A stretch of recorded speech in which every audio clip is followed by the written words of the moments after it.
बस मेरी जा बस मान ले मेरी बात, आज तेरी डोर सब दिल के गम मुझको तुम दे दो, मेरी खुशी ला छूने दो।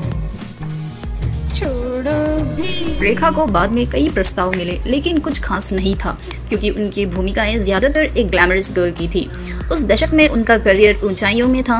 तब वो साल में ज़्यादा से ज़्यादा 10 फिल्मों में काम करती थी, जिनमें से अधिकांश को पॉट बॉयलर माना जाता था और रोल्स और एप्रिसिएशन के मामले में अपने करियर को आगे बढ़ाने में विफल रही।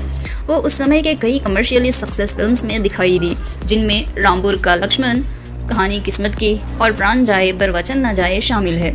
फिर भी उन्हें उनकी अभिनय क्षमताओं के लिए नहीं माना गया और लेखक तेजस्विनी गंधी के अनुसार इंडस्ट्री उनकी सक्सेस से हैरान था क्योंकि उनका सांवला रंग, मोटा फिगर और उनकी भड़कीली ड्रेसिंग फिल्म इंडस्ट्री और समाज में प्रचलित सुंदरता के मानदंडों को खंडन करते थे।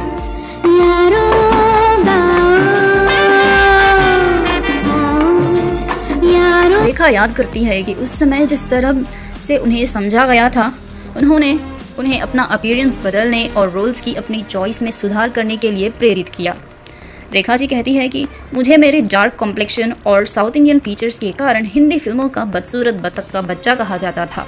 मुझे बहुत दुख हुआ था जब लोगों ने मेरी तुलना उस समय के लीड हीरोइन से की और कहा कि मैं उनके लिए कोई मुकाबला नहीं हूँ।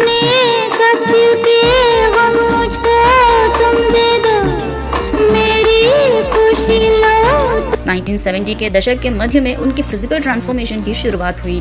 उन्होंने अपने मेकअप, ड्रेस सेंस पर ध्यान देना शुरू किया और अपनी एक्टिंग टेक्निक्स को सुधारने और 3 महीने तक अपनी हिंदी लैंग्वेज स्किल्स को सुधारने के लिए काम किया। वजन कम करने के लिए उन्होंने न्यूट्रिशियस डाइट फॉलो की, एक नियमित अनुशासित जीवन व्यतीत किया और योगा का अभ्यास किया। बाद में फिजिकल फिटनेस को प्रमोट करने के लिए एल्बम रिकॉर्ड किया।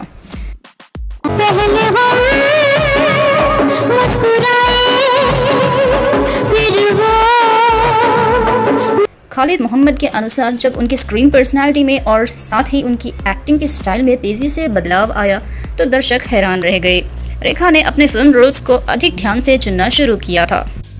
पल जुदा न रहना, क्यों क्या हो जाएगा। अभिनय के अलावा रेखा ने 2012 से राज्यसभा के सदस्य के रूप में कार्य किया है। उनकी प्राइवेट लाइफ और पब्लिक इमेज लगातार मीडिया की रुचि और चर्चा का विषय रही है। 1970 के दशक की शुरुआत में कई सफल फिल्मों में अमिताभ बच्चन के साथ उनकी जोड़ी के साथ दोनों के बीच एक प्रेम संबंध के बारे में उनकी अभिनीत फिल्म सिलसिला में परिणत हुई, जो मीडिया अनुमानों को दर्शाती है।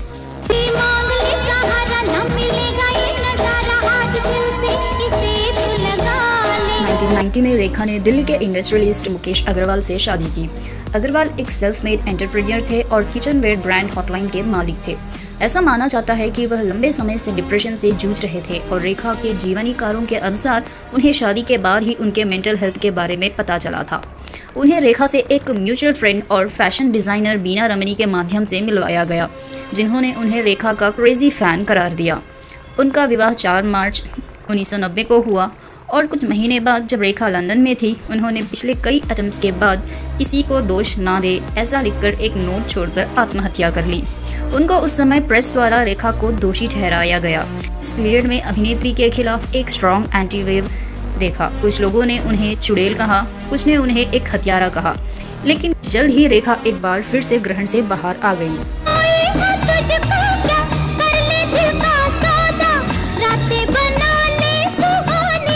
1973 में उनकी शादी अभिनेता विनोद मेहरा से होने की अफवाह थी, लेकिन 2004 में सिमी ग्रेवाल के साथ एक टेलीविजन इंटरव्यू में उन्होंने मेहरा से शादी करने से इनकार करते हुए उन्हें शुभचिंतक बताया।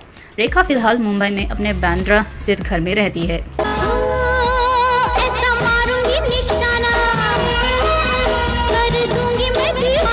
दो अनजाने और बाद में सिलसिला में एक साथ अभिनय करने के बाद वह अमिताभ बच्चन के साथ रिलेशनशिप में होने की भी फेमस रूमर्स थी, जो कि शादीशुदा थे।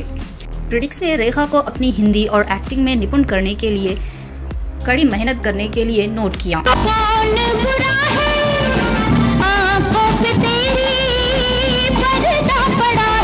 और न्यूज़ रिपोर्टर्स ने अक्सर चर्चा की कि कैसे उन्होंने 1970 के दशक की शुरुआत में खुद को मोटी बतख से हंस में बदल लिया था। रेखा के इस ट्रांसफॉर्मेशन का क्रेडिट योगा, न्यूट्रिशियस डाइट और एक रेगुलर डिसिप्लिन लाइफ को दिया था। निगाहों का अदा का वफा का जफा का कौन सा तीर चलाऊं मैं। 1983 में उनके डाइट और योगा प्रैक्टिस को रेखा's माइंड एंड बॉडी टेम्पल नामक पुस्तक में पब्लिश किया गया था। रेखा की कोई संतान नहीं है, वह एक सेल्फ प्रोक्लेम वेजिटेरियन है। अनु अग्रवाल रेखा की तारीफ को याद करती हैं कि आपके पास एक चेहरा है जिसे हम सभी मेकअप के माध्यम से हासिल करने की कोशिश करते हैं। आई होप आपको हमारा आज का वीडियो पसंद आया होगा। जल्द ही मिलते हैं दूसरी वीडियो में। अगर आपको ये वीडियो अच्छा लगा है तो इसे आप अपने दोस्तों के साथ शेयर कर सकते हैं, और अगर आप ऐसे ही वीडियोस आने वाले समय में देखना चाहते हैं तो हमारे चैनल को सब्सक्राइब कर सकते हैं। धन्यवाद।